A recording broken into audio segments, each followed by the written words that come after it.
Thank you, Mr. Chairman and Ranking Member Meeks, for the invitation to testify today. And I, too, am a retired former Foreign Service officer, as well as the current president and CEO of Human Rights First. Congressional oversight and guidance are vital to the work of the State Department as it navigates complex and overlapping crises around the world. State authorization can and should rebuild bipartisan consensus around the imperative for cost-effective diplomacy and foreign assistance that sustains U.S. human rights and humanitarian leadership and enhances American security, prosperity, and well-being. In that bipartisan spirit, I'd like to underscore 3 key points. First, investing in U.S. human rights and humanitarian leadership makes Americans safer and more secure from autocratic overreach and transnational threats. Russia's full-scale invasion of Ukraine upended global food and energy security and threatened neighbors, including treaty allies. But Putin was thwarted thanks to the courage of the Ukrainian people and transatlantic solidarity, including vital U.S. humanitarian, democracy, and accountability support. Similarly, when the U.S. pushes back on transnational repression and gross violations of human rights like extrajudicial killings, torture, religious persecution, and arbitrary detention, it fosters safety for Americans at home and abroad. When U.S.-supported peace processes include women and civil society, it increases the chances that resulting accords break cycles of conflict, keeping our troops out of harm's way. When the U.S. enforces human rights standards in our foreign security assistance, it creates more reliable partners and upholds U.S. law. Second, U.S. human rights and humanitarian leadership makes our nation more prosperous. That's why state long partnered with the Department of Labor and others to target forced labor, purge it from U.S. supply chains, and raise labor standards abroad. Recent slashing of programs supporting these activities hurts American workers and companies. Corruption is also a major barrier for U.S. companies investing and doing business overseas. This makes all the more concerning the current administration's suspended enforcement of core anti-U.S. corruption law.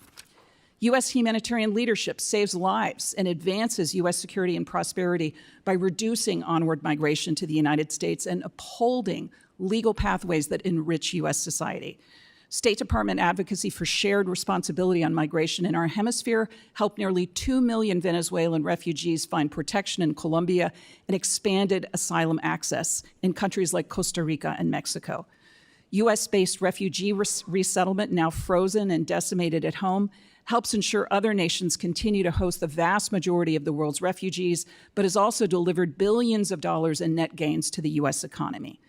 Third, and finally, proposals to slash state personnel bureaus and offices and integrate virtually all functions into regional bureaus will hobble U.S. human rights and humanitarian leadership.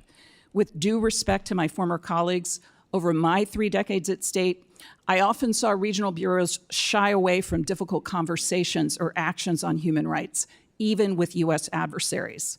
That's why Congress created an Assistant Secretary for Human Rights and Humanitarian Affairs and the DRL Bureau, now being stripped of its policy role, programs, and much of its personnel after decades of bipartisan support holding the world's worst regimes to account, rallying Democratic partners, and providing life-saving support to thousands of human rights defenders worldwide.